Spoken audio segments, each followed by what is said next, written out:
Sadar aksinya terekam kamera pengawas, seorang pencuri sepeda motor tetap nekat beraksi di kawasan Jalan Rambutan Dalam, Kecamatan Ilir Barat 2 Palembang pada Senin 6 Januari 2025 dini hari. Dalam rekaman CCTV, pelaku terlihat berjalan mencari motor warga yang menjadi targetnya. Setelah menemukan sasaran, pelaku membongkar kunci motor lalu mendorong kendaraan itu ke depan gang untuk dibawa kabur. Korban yang baru pulang kerja dan tertidur saat pencurian terjadi, baru menyadari motornya hilang ketika hendak beraktivitas di pagi harinya.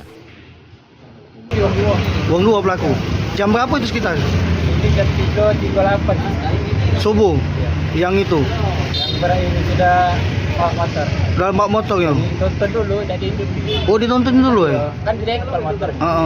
Di hidup ini di luar depan orang. Berarti selama ini memang pakai situ, Ya. motor aman-aman baik gitu. Itu di pagar ya, dalam pagar gitu. Ya. Apa ngono? Cuma dijepit kiri kanan motor kan. Korban sudah melaporkan kejadian tersebut ke SPKT Polrestabes Palembang. Yudi Kiswanto, Kompas TV, Palembang, Sumatera Selatan.